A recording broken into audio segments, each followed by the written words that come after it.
ખેતરમાં આવવાનું કારણ એક જ હતું કે આ ખેતરમાં એરંડા ઉગ્યા પણ ઓછા ઉગ્યા છે. થેલી જતી રહેશે સિમેન્ટ નીચે સાચું એરંડાની પાળ્યું કરશે તાર પાણી પાવશે એટલે કોઈ દાળ ખેતી બાજુ તાચા નહીં. ઉધઈ ખાઈ ગઈ છે, જીવત પડી છે એવું લાગે છે. એરંડા હવે બાળ જ નીકળે છે. આર્યો થોડા નીકળ્યા છે એટલે એનો મિનિંગ કેવાય પડી ગયેલા. ઘણા બધા પડી જાય એરંડા એટલે પાછો મારે હાથમાં પાવડો લેવો પડશે. હાથમાં પાવડો લેશે તાર પાળ્યું થશે. અમારી પાસે ઉજા વાકન તો મોટા થઈ ગયા છે. માળો બનાવવો પડશે હવે. પણ એરંડા જો મોટા છે તારે અત્યારની એરંડા ઉગે તો કોક થાય. 150 મણ જેવા એરંડા નીકળે છે. તો દવા બવામાં કોમેન્ટ કરજો મને કે આ રીતની દવા લાવવાની થાય છે. એરંડો પાણી માગે છે પણ અમે પાણી પાવતા નથી. 2.5 વીઘામાં કેટલા એકર થતી છે એ આપણને ખબર નથી. અને કોઈ જાણતું હોય તો કોમેન્ટ કરજો. ખેતી કરતાં આવડતી વખતે ખેતી કરીએ છીએ. ગુડ મોર્નિંગ ગાઈસ, આપણે ફરીવાર નવો વ્લોગ લઈને આવી ગયા છીએ. ઘણા સમય પાછા ખેતરમાં આવ્યા છીએ. ખેતરમાં આવવાનું કારણ એક જ હતું કે આપણે એરંડા ઓલી ફેર વાઈ ગયા હતા એ બાકી હતા જોવાના. હવે જેવા થયા જેવા નહીં થયા આપણને ખબર નથી. પણ હવે પાછા ખેતરમાં જોવા આવી ગયા છે એરંડા. અને પાણી પાયા વગર ખેતરમાં એરંડા ઉગ્યા પણ ઓછા ઉગ્યા છે. ગાળા બહુ પડી ગયા છે એટલે વિચાર એવો છે કે પાછી એક થેલી જતી રહેશે સિમેન્ટ નીચે સાચું એરંડાની બરાબર. એટલે હવે ચેરા પાળી કરવા તો પડશે જ.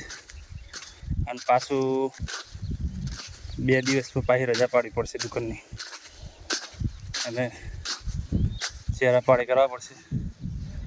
કેમ કે ખેતરમાં ઘણો બધો ગાળો પડ્યો છે. જે બાજુ ઉગવાની આશા નથી એ બાજુ વધારે ઉગ્યા છે. બધા ઉગી ગયા. પેલી બાજુ જે ઉગવાના હતા ને એ બાજુ નહીં ઉગ્યા. જો ગાળો બહુ લોંગ પડ્યો છે. 10 ફૂટનો ગાળો પડી ગયો. આવી લાઈન થવી પડે પણ અમુક નથી ઉગ્યા. તો હવે એના માટે 2 દિવસની રજા પાડવી પડશે અને પાળી કરવી પડશે. એટલે મારે પાછી 2 દાડા પાછી મહેનત કરવા આવવી પડશે. તડકાનું મથવું પડશે અને પાળી કરવી પડશે. પાળી કરશે તાર પાણી પાવશે પછી ચેવડા થાય છે એની પર આધાર છે. વરસાદ આવી જાય તો કોઈ પાવાની જરૂર નથી બરાબર. વરસાદની વાટ છે, વરસાદ આવતો નથી અને પાછી ચેરા પાળ્યું કરાવવાનો વિચાર લાગે છે. ઘણા સમય ચેરા પાળ્યું કરી નથી પણ હાલી ફેર મોકો મળી જશે ખેતરમાં ચેરા પાળ્યું કરવાનો. અને કામ તો કરી નથી ઘણા સમય ખેતી કરી હતી પણ સમય થયો. ઘણા ટાઈમે ખેતી કરવાનો મોકો પાછો મળેલો છે. વાડે ધોબલે ઝાડ વાવવું છે હવે. પણ પાછો દાબીનો વરસાદ પડી જાય ને તો વાવવું છે. પાયેલું એમ સારું એરંડા નીકળે છે અને જીવત પડી છે એવું લાગે છે. જો એરંડો હવે બહાર નીકળે છે. હવે બહાર જ નીકળે છે. આર્યો થોડા નીકળ્યા છે અને થોડાને ઉધઈ ખાઈ જશે બરાબર. ગાળા પડ્યા છે. અમુકમાં ડબલ વવાઈ ગયા છે, પડી ગયા છે. એટલે આ બાદ તો ખૂબ વવાઈ જાય એટલે એનો મિનિંગ કેવાય પડી ગયેલા. ઘણા બધા પડી જાય એરંડા. ઘણા બધા પડ્યા છે પણ હવે ગાળા પૂરવાના પણ ક્યારે પાણી વાવવાનું થાય તારે. અને પાણી હવે 2 દાડા વરસાદ આવે જ બરાબર છે ને 2 દાડા પછી પાછી પાળીઓ કરવા આવી પડશે. એટલે પાછો મારે હાથમાં પાવડો લેવો પડશે. હાથમાં પાવડો લેશે તાર પાળ્યું થશે. જો આ બાદ તો મસ્ત ઉગી લાઇનસર ઉગી ગયા છે. આ બાદ તો પાછા ઉગ્યા વાકણ તો મોટા મોટા થઈ ગયા છે ઘણા બધા. અડધા ઉગ્યા છે, અડધા ને ઉગ્યા. બે ગાળા પડ્યા છે બધા બરાબર. અને દર સાલ અમારો માળો બને છે, માળી કહેવાય. જેમ બીજી ભાષામાં કોકની ભાષામાં સાપરું કહેવાતું છે. અમારે ઊંઘવા માટે માળો થાય છે. ટેકરા ઉપર માળો બનાવવો પડશે હવે. પણ એરંડા જો મોટા થતા રહે અત્યારની. હાલ તો શું કહેવાય, એરંડા જ ઉગ્યા નહીં. એરંડા ઉગે તો કોક થાય.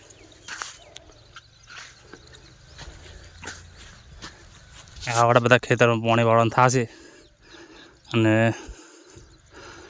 પાછું પાણી ભાગમાં આવશે વાળવાનું એવું મને થાય છે, એવું મને લાગે છે.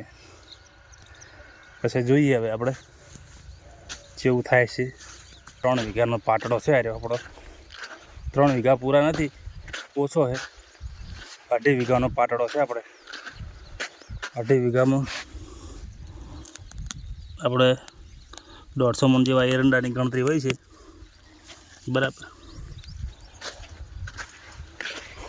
અને એટલા પૂરા નીકળી જાય છે. તેમાં દર સાલ અમે એરંડા વાવે છે. બીજું તો વાઈને શું કરે, નેક્સ્ટ ટાઈમ વાવેતર કરવાનો વિચાર છે બટાકાનો કાં તો મગફળીનો. મગફળીમાં બિયારણ ખબર પડતી નથી આપણને, પણ નેક્સ્ટ ટાઈમ કોઈ મગફળીના વિશેનું જાણતું હોય, બટાકા વિશેનું, તો દવા કોમેન્ટ કરજો મને કે આ રીતની દવા લાવવાની થાય છે. તો નેક્સ્ટ ટાઈમ વિચાર છે બટાકા વાવવાનો બરાબર. બટાકા કાં તો મગફળી. પણ હાલી ફેર અમે જોઈ લઈએ કે હાલી ફેર એરંડા કેવા ઉતરે છે બરાબર. કારણ કે એરંડા ઉતરે એની પર આધાર છે. હાલી ફેર એરંડો પાણી માગે છે પણ અમે પાણી પાવતા નથી. કારણ કે વરસાદની વાટ જોઈને બેઠા છે. વરસાદ આવશે ને એરંડા એમ જ કહે કે અમે મરી જાય છે. હવે ચલો 2 દિવસમાં વરસાદની વાટ જોઈએ છે. હવે 2 દિવસમાં વરસાદ આવે ના આવે, પણ હાલ આપણે પાણી વાળવાનું થાય છે બરાબર. એક ખેતરમાં તો રાતે એરંડા બાઈને આવ્યા છીએ. એ ખેતર તમને નેક્સ્ટ વિડીયોમાં બતાવીશ. જેમ કે હાલી ફેર આપણે જવાનું છે નેક્સ્ટ મોટા ખેતરે બરાબર. એ ખેતર તો મોટું છે, 5-6 વીઘા જેવું છે. આ 2.5 વીઘાનો પાટડો છે મારે બરાબર. 2.5 વીઘાનો પાટડો એટલે 2.5 વીઘામાં કેટલા એકર થતી છે એ આપણને ખબર નથી. અને કોઈ જાણતું હોય તો કોમેન્ટ કરજો. જાણતા નથી, ખેતરમાં ખબર જ ઓછી પડે છે. અંદર જે વાર્ષિક આવક મળી રહી લઈ લઈએ છીએ અને મહેનત કરીએ છીએ. કોઈ ખેતી વિશે વધારે જાણતું હોય તો કોમેન્ટ કરજો અને થોડી સલાહ આપજો. જેમ કે સલાહ જરૂરી છે. મને ખેતરમાં ઓછી ખબર પડે છે તો એ વાવીએ છીએ. કેટલા દિવસમાં કેટલું પાણી જોવે છે ખબર પડતી નથી, પણ પાણી વાવીએ છીએ. સારો લાગ્યો હોય તો લાઈક કરજો, શેર કરજો અને સબસ્ક્રાઈબ કરજો. ખેડૂત પુત્ર તરીકે બરાબર. ખેતી કરતાં આવડતી વખતે ખેતી કરીએ છીએ. અને કોઈ જાણતું હોય સારી રીતે તો મને કોમેન્ટ કરજો બરાબર. વિડીયો ગમે તો લાઈક કરજો, શેર કરજો અને સબસ્ક્રાઈબ કરજો.